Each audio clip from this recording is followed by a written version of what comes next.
This placid scene is in the heart of an area where nearly 250,000 people have just been swept into the sea and drowned.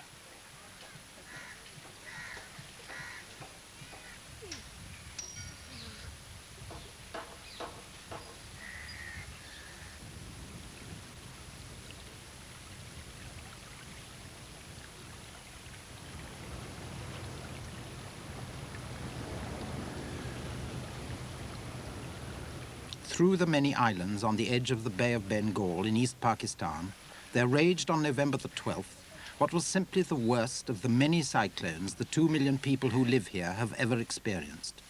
In its wake, a vast tidal wave. To the heart of this area, after the waters had receded, went a this week team.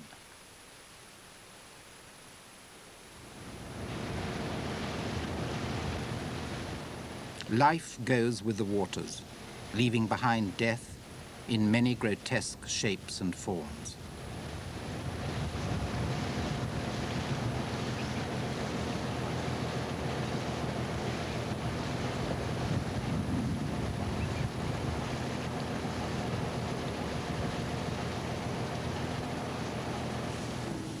But life is also stronger than the waters, and those who have survived emerge again, not joyfully, but with the pain and anguish of a new birth.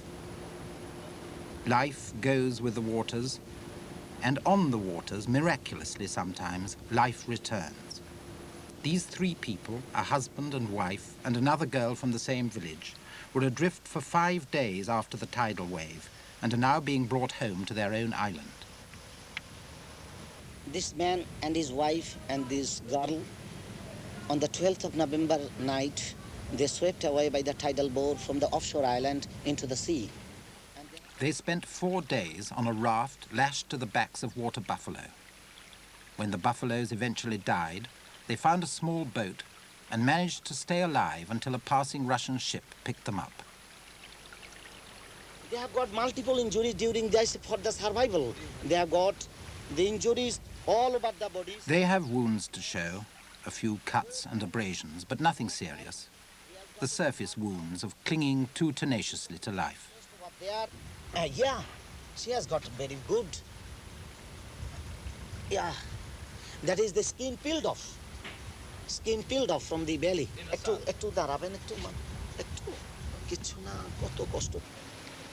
They watch as down to the water's edge to meet them come surviving relatives from their village who had long given up hope of seeing them again.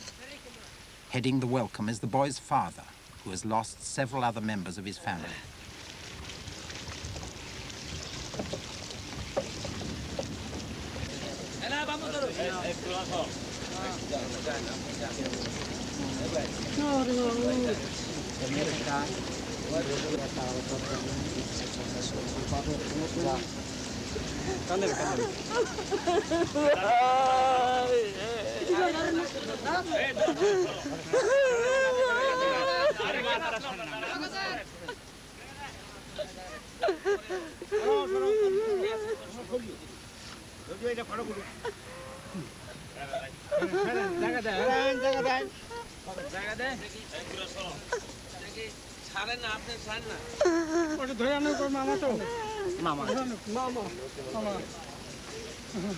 আপনি সরে যান না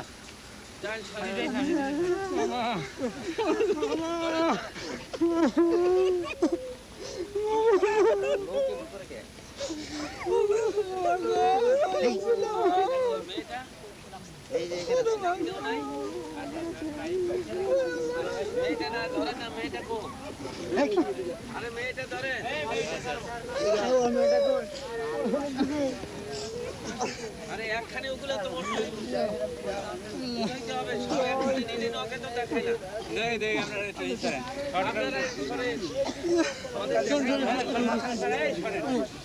সরেন দেরিন না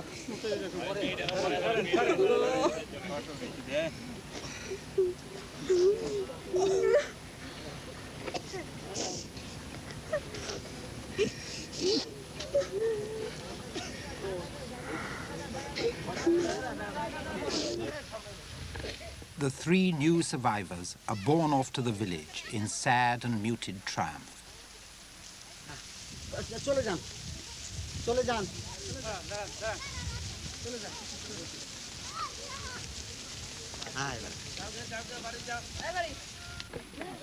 7,000 people once lived in this village. 4,000 of them are now dead. There is no one here who's not lost somebody. It's as if these 3 survivors had returned from the dead. But the villagers see in them too almost unbearable reminders of those they have lost.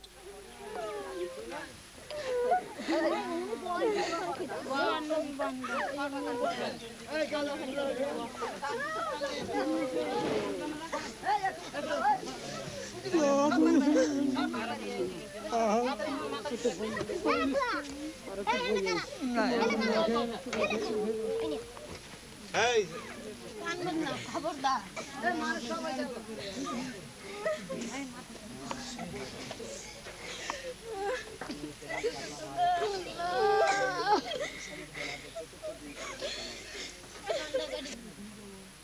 For the boy's mother, joy at the miracle of his return is tempered with mourning for the sons who are dead.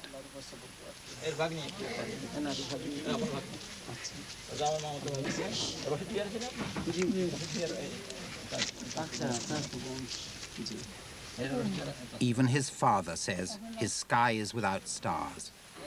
I have got a sky without a star. No matter, it does not matter, but you have got something out of that. But many people have lost their children, brothers and relatives. But you have got something at least, by which you should make some some shukrana to Almighty Allah, at least. Yeah. At least you have got something to be happy, and you should not, at least you should not blame God for this loss of your family. Inna lillahi wa inna ilayhi raji'un. As a Muslim, we are to believe on Allah's blessings, whatever might be. We should thank God. What He does, we must endure it. Otherwise, we are not really true Muslims.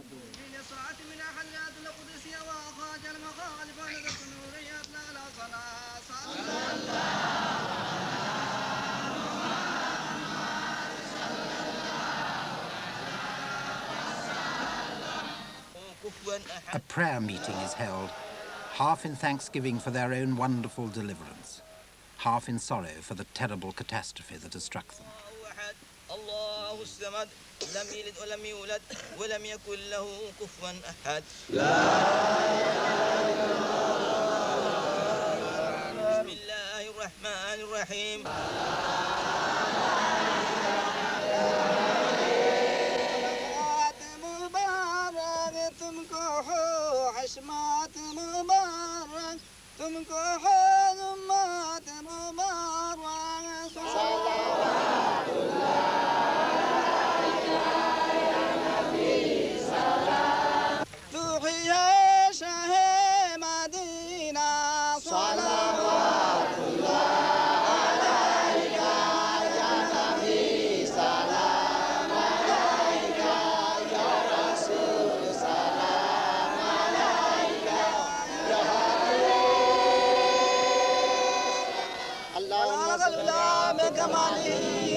In the village, the tenuousness of the existence which the wind blew away and for which they again give thanks is laid quite bare.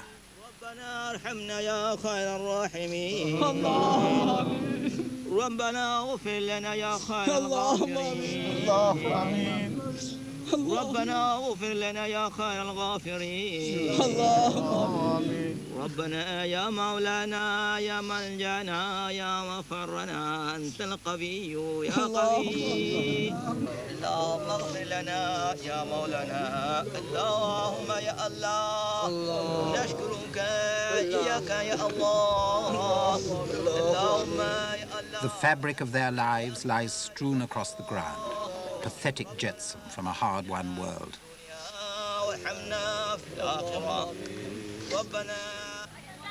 With the return to life, the miracle ends. Life will be no less fragile. Human nature won't have changed. The survivors have not become angels by surviving. A mile or two upstream, a marketplace has somehow started up again. Some people somehow have got food to sell. But just as before the flood, they'll only sell at the right price. He purchased the things from Kalachipa by borrowing money from others, and he bought the things and took into this market. এবং টাকা পয়সা আছে সবার কাছে না they can't sell the articles as much as they desire because the people have got no money in their hands. Everything washed away due to tornado. আপনার কি এখন খাওয়া দাওয়া করেন না এরকম লোক আছেন কিনা? Majority of the people are hungry now. Almost all are hungry now. To stress their need, a bizarre roll call of death takes place. His family, our car, in our chole gache 24 members of his family. He lost 6 members of his family. আর কে? আমাকে বাড়িতে 53 জন আর অন্যান্য লইয়া 75 জন। অন্য দরকার নেই। He lost 53 of his members and he lost 6 of his members. আচ্ছা আর কার 8 of his family and 5 of his family. R K? He lost 9 members of his family. 33 members of his family. হাত উঠান 33 members of his family. আর কার কাছে? 5 members of his family. আর কার কাছে? He lost 4 of his family. আর কার কাছে? He lost 4 members of his family. He lost 6 members of his family. He lost 6 members of his family. আপনার 2 members of his family. He lost 4 members of his family. Unimaginable statistics of suffering become individual stories of pain. When the tidal wave came and the water level gradually rising up and up, he was in his quarter, but afterwards he could not remain and went to the other quarter, which was a double-storied quarter. So from there, when that quarter also collapsed, and he jumped out into the water with his one son. But afterwards, he also lost his son and his daughter and his wife even. But just in the morning, when the water recedes, he saw that his house was demolished and he was fainted due to too much pain because he was on the tree at the time of tidal wave. So he went out to search his daughters and sons and his wife. He found that his son and daughter, they were dead, and he did not find out his wife, but he searched for his wife. And up till now, till today, he did not get his wife. When he lost every one of his family, he cannot speak out what he felt actually from the core of his heart. Into this world, there now drop people from another world. All they have in common is that they too are human beings. But for all human beings, life is mainly perplexing. British troops rushed to the first staging point, haven't found things at all as they expected. Administrative backing to live up in that area for about 10 days. And when we get there, we will find a distributing point, which is manned by the Pakistani army, and there, from that point, we will distribute the food and other relief supplies around to the villages and the local people.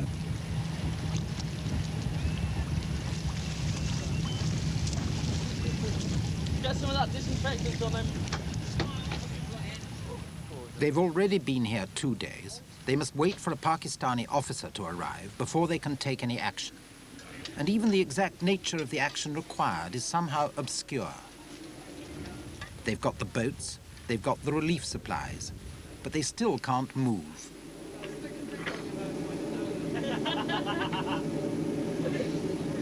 We've been out here 2 days now, the engineers, and we've done nothing at all, in fact. We're hoping to start engineer tasks tomorrow, but the fact is that all these people around here, they're watching us doing nothing, in fact. they're watching us eat our meals when in fact they could be out doing their own work themselves. It took us 5 days to get down here, literally carrying the craft most of the way. And since we got here, we've done nothing but sit on the backsides. We haven't done a stroke. Done nothing at all. Everybody's willing to work, and if they had some work to do, I think everybody would be a lot happier. Everybody's just sick of sitting around doing nothing. The only thing that looks bad to me, in fact, is the women and children all along the beach, not buried. We went down there yesterday and there was 2 babies, and the locals refused to bury them unless they were paid. And yet, as I say, we've got all these people around here doing nothing. They won't even bury their own dead.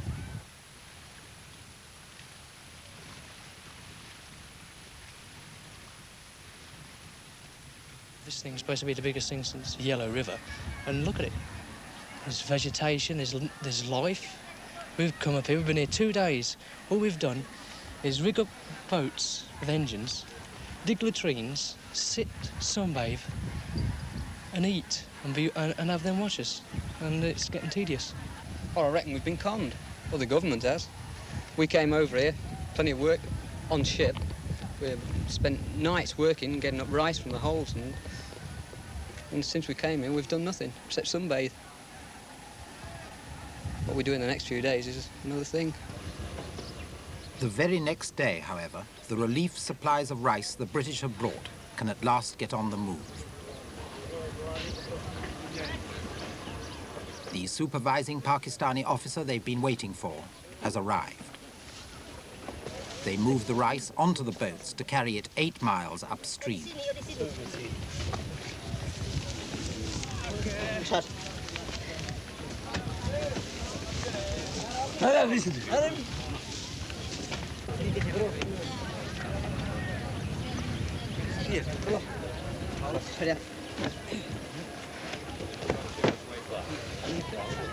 When is this one going to now? Is it already fully closed? Yes.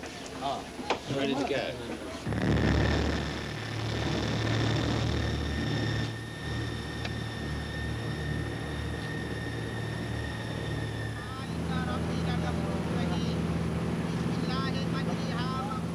The village headman sets off with them.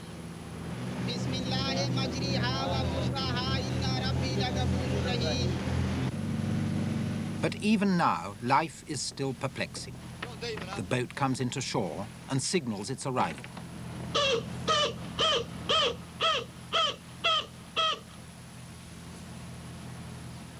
At first, no one seems to be coming at all.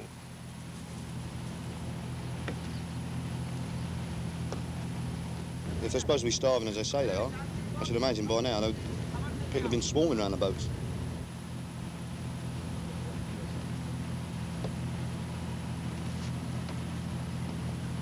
Oh, I come here, I wasn't so looking forward to the job. It's not a job I like to look forward to, not this sort of thing. But if you look on it away, you come here to help somebody, and I estimate we were coming here to help people, and I also expected people to be helping themselves, but they're not doing this. There is parts that are pretty badly devastated. You see bodies on the bank of children still lying there. These people are just not bothering to bury them. They leave them there, let them to rot. They walk past holding their mouths. I don't think they're as badly off as people. It's been estimated, or what we've heard. In ones and twos, at first almost suspiciously, the survivors here come forward to see what fate has brought them this time.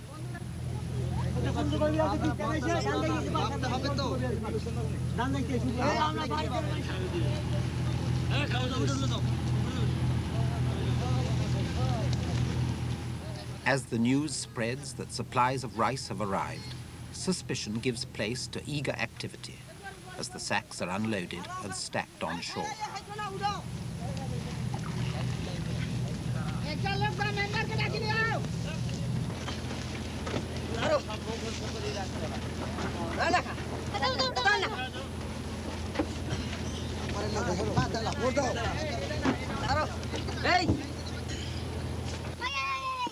Whether the people here are starving or not, anything brought to this place is thankfully received.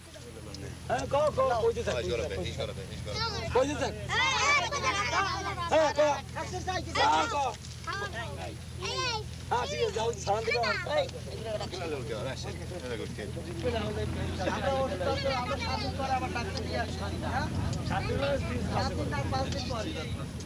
Nothing here is as simple as the Western mind would like it to be.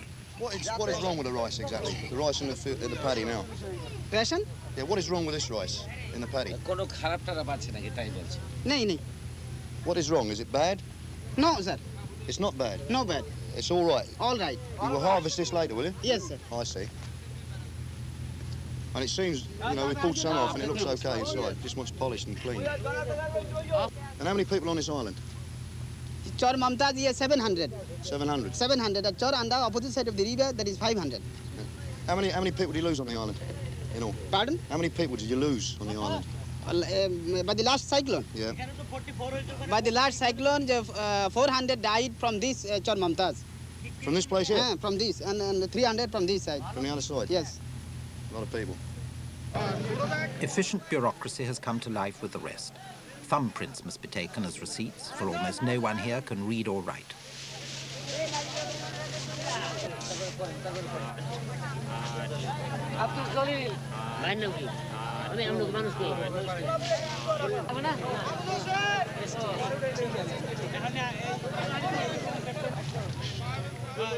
They receive their relief supplies in a quiet and orderly manner. And for those trained for efficiency and orderliness, that is really the end of the matter. Well, I don't find the situation as bad as I expected. I don't see starvation here that we were led to believe would be here. I don't see the shortage of water, and I don't see the disease. We came here with great urgency to do the best we could to relieve the plight of these people, and I would sum it up by saying that I don't think they are really in a bad way as I see them today. The Pakistani officials can at least understand what the people are saying here. They find it easier to understand some of the realities. But even with their sympathetic approach, they are quite alien to these lives. Things are improving, and we are very happy that the British troops are doing a wonderful job. We would like them to do more if it is possible. I think Mr. Commissioner would definitely be able to... Well, I agree with what Mr. Haq has said. It's not very correct to say that things are better than what it was given out to be.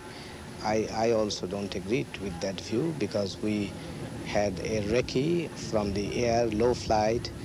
Then we went to different areas ourselves. But I did come to this area twice with an amphibian and found large number of dead bodies, people's houses blown away. And, you know, people complained, they swarmed me at Golachipa and Kepupara, saying that they had nothing to eat because all their grains were washed away by the tidal wave. It takes a cyclone to blow the governor of East Pakistan here. He too is compassionate, but he too comes from another world. I think it's clear, it should be made clear that there is a lot of difference between a disaster occurring as a result of, for instance, a volcano and a cyclone with a tidal surge. When the tidal surge occurs, a lot of people perish. Either they get washed away or they get drowned. And those who survive, well, they are not so badly off, medically speaking. They get abrasions, they get probably colds and so on and so forth. So basically, the people who have survived are, generally speaking, in as good a health as they normally are. For instance, at this time, I have been trying to find out from the various people in the field, and not a single report of a death case due to starvation has been reported to me. Slowly, life gets underway again, until the next great wind and the next flood.